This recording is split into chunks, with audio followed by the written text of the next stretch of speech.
Christians didn't believe in the Trinity, would they be Noahides? If they love Yes. Israel, they love Jews, they don't Yes. believe Jesus is God, are they Yes. Noahides? Yes, Mhm. there are Christians that don't believe that JC is the Son of God. They believe he's going to be the Messiah.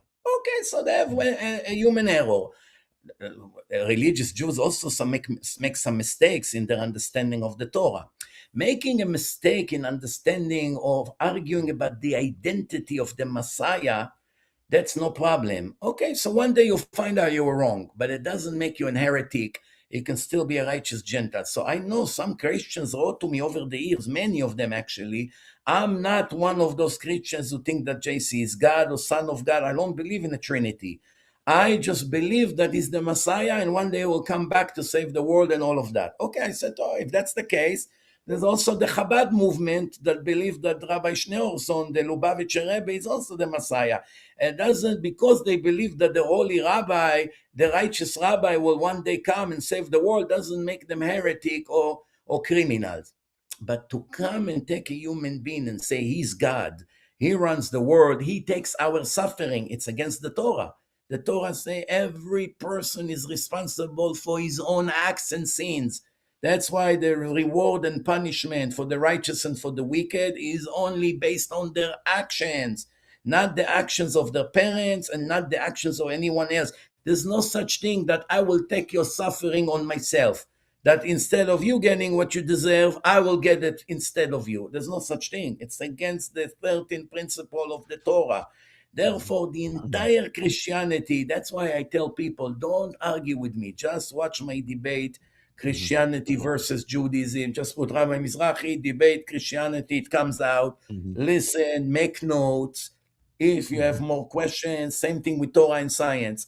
Write to me, rabbimizrachi@gmail.com, and I will answer. I answer everybody. I try to answer everybody unless I find that they're not normal. But if you're normal and you ask these questions, Am I normal? You normal, yes. So, And the Rabbi, questions are also normal. But one thing I'm surprised. An intelligent guy, how can it be that you even think that such a brilliant world with so many people and animals and oxygen everywhere and such unbelievable trees and all of that was made randomly by some random explosion? One cell, do you know one cell in a DNA? It's more sophisticated than the entire New York City. One cell, microscopic cell, there is such plan in it that it have to be, excuse me, not to offend anyone, but super, super not normal to believe that such a cell was made by a random explosion. There's no such thing.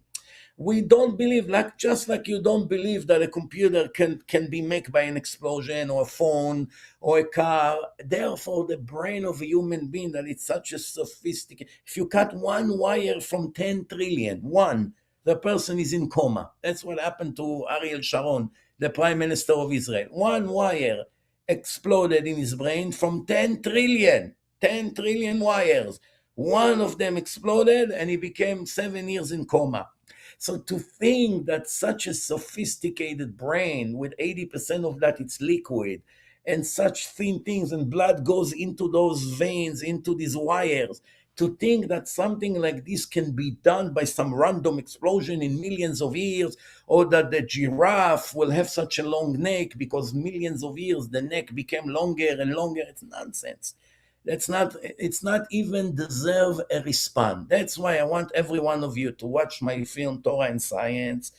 After that, everything will be clear. And then we can have another show when now you already know that there is a God and you know that he gave us the Torah. Now you can ask me more specific questions. I was just going to We'll ask that, debate Adam. evolution. Adam,